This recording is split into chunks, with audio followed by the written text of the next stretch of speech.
sampean katanya pernah disuruh menyusui tuyul. Itu benar apa tidak? Iya benar Mas.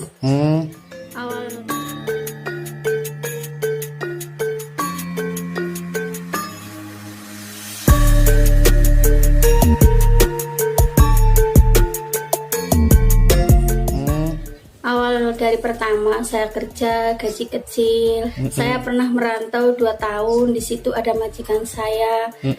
Terus katanya mau menjanjikan kalau saya ntar bertambah bulan ntar bisa betah di situ. Katanya mau ditambahin gajinya, katanya mau dilebihin lah gajinya. Nggak tahu saya mau dilebihin berapa, saya nggak tahu. Cuman setahu saya kerja di situ udah lama itu nggak ada kejadian aneh. Tapi setelah bertahun-tahun saya di situ semakin aneh, kayaknya majikannya itu semakin sayang sama aku dan sama pembantu lain, gitu-gitu aja. Terus saya makin curiga dengan kejadian itu. Tetangga saya juga pernah bilang kalau kerja di situ katanya suka ada semacam sesajian, bunga, minyak, apalah yang wangi-wangi. Dulunya saya sempat nggak percaya, terus saya lanjutin kerja di situ. Terus dari tahun ke tahun terus saya di situ dapat gaji yang lumayan besar. Terus saya disuruh Mas, disuruh itu katanya ntar kalau gajinya ditambahin kamu mau kerja sama saya nggak? Terus saya bilang nanya kerja apa Bu? Saya kalau kerja yang halal saya mau, tapi kalau yang aneh-aneh saya nggak mau. Saya bilang kayak gitu Mas. Nggak taunya kalau setiap malam Jumat Kliwon, malam Selasa Kliwon, itu orangnya nggak tahu naruh apa itu di semacam tempat kamar pribadinya bos saya. Terus nggak taunya pas malam Jumat Kliwon saya intipin di situ. Terus majikan saya nggak tahu tuh lagi gendong bayi apa gendong anak tuh, nyusuin kayak semacam orang nyusuin. Terus saya kaget, ntar kalau gaji saya ditambahin, takutnya saya disuruh kayak gituan. Terus tetangga bilang katanya dia emang itu nyusuin tuyul, dia miara pesugihan. Terus saya bingung mau pulang, udah ongkosnya udah dikirimin ke rumah, nggak pulang ntar gimana, orang merantaunya jauh, namanya saya juga keluarga susah, suka merantau, tapi kalau yang nyari rezeki buat anak saya itu yang halal, jangan yang kayak gituan. Tapi ternyata majikan saya itu suka miara kayak gituan, tuyul. Saya takut suami saya atau keluarga saya dijadikan korban. Jadi saya pulang Mas, pulang tanpa gaji. Saya langsung pulang ke kampung, dijemput sama suami saya karena saya takut. Majikan saya itu sebenarnya itu suka miara pesugihan semacam tuyul. Saya disuruh juga katanya gajinya dilebihin, mau ditambahin. Saya nggak mau, takut ada korban di rumah. Terus saya pulang aja ke rumah nggak bawa duit. Berarti itu awal-awalnya Mbak Lia dari pertama itu yang ngajak temannya sendiri atau niatnya sendiri gitu Mbak? Kalau dulu mah ada temen di situ.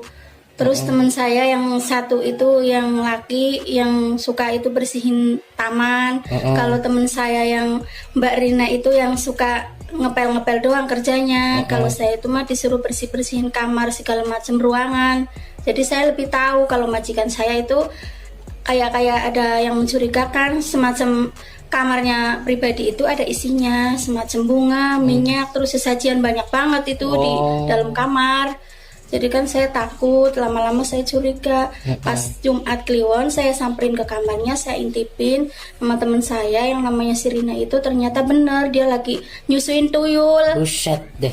Iya, nggak taunya katanya kalau saya mau kerja di situ, katanya gajinya mau ditambahin, ntar kamu minta apa, katanya mau dibeliin. Ternyata di situ ada uang berkarung-karung di dalam kamar. Ya ampun. Terus saya nggak kerja lagi di situ, saya memutuskan pulang, takut jadi korban, takut jadi tumbal di situ. Berarti sampean pernah disuruh menyusuin tuyul itu? Iya, katanya saya disuruh nyusuin, tapi nggak dikasih tahu nyusuin apa itu. Katanya mau nggak kerja ntar gajinya dilebihin, belum dijelasin kerjanya apa, tapi saya sudah lihat takutnya disuruh kerja nyusuin. Kan katanya ntar bisa beli rumah, bisa beli mobil, bisa beli tanah lah, dijanjiin segala macem. Saya nggak mau. Bu, saya mau pulang aja, saya mau cari rezeki yang halal aja, jangan yang terlalu berlebihan uangnya. Saya takut ntar dosa. Loh, kenapa kau mau pulang? Ya nggak apa-apa, saya bilang memajikan gitu. Padahal saya takut, udah ngelihat kayak gitu, takut disuruh ntar buat itu dijadiin tumbal di situ keluarga saya nggak mau.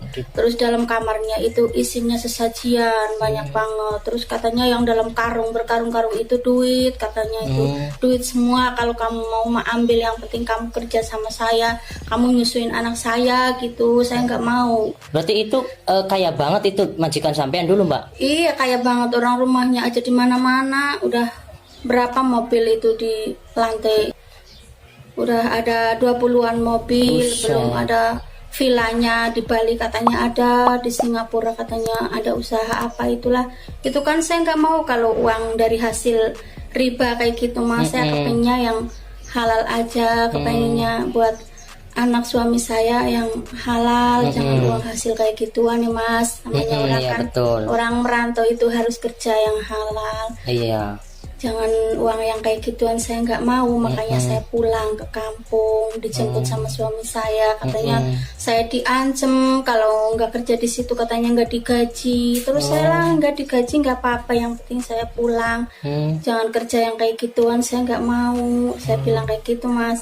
Lah, sampean kerja di situ sebelum ada sampean ngerti majikannya ada tuyulnya, sampai berapa bulan atau berapa tahun di situ, Mbak? Waktu dulu mah kerja di situ saya mah sudah 2 tahun. Terus yang kejadian kayak gitu, Mas, saya tahunya baru setahun. Oh, berarti kira-kira mungkin ya udah lama ya. Udah lama, makanya dia katanya majikan saya percaya saya, katanya saya gemuk, katanya saya air susunya banyak, ntar anak saya bisa gemuk kayak gitu. Begitu. Saya tahunya anak-anak biasa, bukan anak kayak gitu, anak semacam anak setan, saya nggak tahu.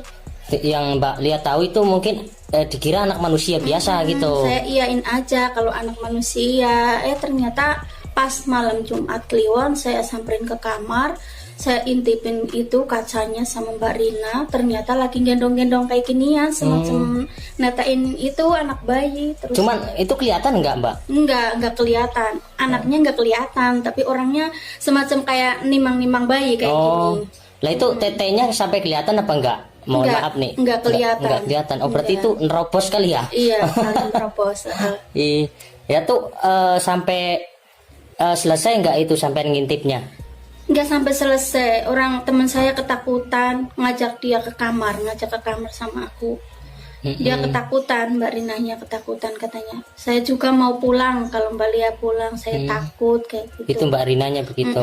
Katanya takut juga ntar kalau saya yang disuruh, ntar dipaksa di sini, handphonenya dimatiin sama keluarga, nggak boleh hubungan, nanti saya gimana kayak gitu. Katanya sudah banyak tumbal di situ. Masya Allah.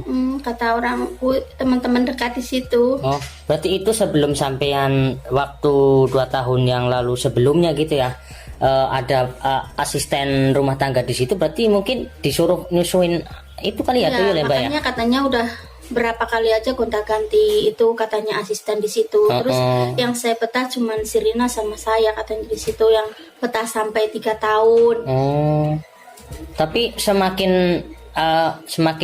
lama berarti sampean tahunya itu dari tetangga atau langsung dari orangnya begitu? Dulu sih tetangga pernah bilang sebelumnya katanya, gitu. Waktu pas mau menginjak 3 tahun kalau nggak salah, Mbak kerja di situ hati-hati, majikannya suka naruh sesajian.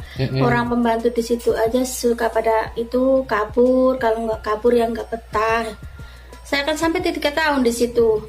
Lah terus itu saya ingetin kok, makin hari makin kesini kok kayaknya majikan saya beda, agak berubah, agak sayang banget lah, intinya mau dikasih apalah, minta apa dikasih. Nggak tahu-taunya kayak gitu, ternyata orang pakai itu pesugihan tuyul. Setelah itu sampean itu nggak langsung pulang ke rumah, sampai bermimpi atau bagaimana gitu nggak? Iya, mimpi ditemuin sampai pulang ke rumah. Itu yang anak kecilnya itu yang kayak tuyul itu ke rumah nyamperin, katanya suruh saya ke sono lagi, ntar mau dikasih uang 1 karung buat beli apa aja di kampung. Suruh katanya saya ditemenin di sana, saya sendirian nggak ada temen, kata itu anak kecilnya, tuyulnya begitu. Katanya mau dikasih uang, mau dikasih mobil segala macem yang Mbak inginkan ntar saya beliin kayak gitu. Buset. Katanya saya haus, nggak ada yang nemenin, nggak ada yang kasih minum, mungkin itu susunya kali yang kurang, itu kalau tuyul-tuyul kayak gituan. Nah, oke teman-teman, jadi ini Mbak Lia pernah disuruh menyusui tuyul sama juragannya sendiri ataupun bosnya sendiri. Pernah dulu berangkat ke Jakarta, nggak taunya di situ ada juragan yang memiliki pesugihan, dan Mbak Lia akhirnya bertemu dengan saya, dan saya diceritain sama Mbak Lia, dan ini saya langsung ngamera langsung sama Mbak Lia biar ceritanya itu bisa disebarkan di channel Eno atau di channel YouTube lah, biar sampean paham dan biar sampean punya pengalaman ataupun punya wawasan begitu. Jadi buat para teman-teman dimanapun berada, mau yang dari sebelah selatan atau sebelah manapun lah, intinya berhati-hatilah jika mempunyai majikan atau mempunyai sanak atau saudara yang memiliki hal-hal seperti itu. Segera buru-buru pulanglah ke rumah sendiri. Ambillah dari video ini yang positif dan buat pelajaran buat teman-teman semua yang dimanapun berada, dari Sabang sampai Merauke. Semoga Anda diberikan kesehatan, kenikmatan, berikan umur panjang, rezeki yang banyak, serta diberikan kesehatan sajalah ya begitu. Jadi intinya sampean pada hati-hati saja buat takutnya nanti menemukan bos-bos yang seperti Mbak Lia alami. Jadi perlu hati-hati saja. Ambillah dari video ini yang positif, yang negatif jangan dipakai. Nah seperti itu teman-teman, saya pamit undur diri. Wassalamualaikum warahmatullahi wabarakatuh.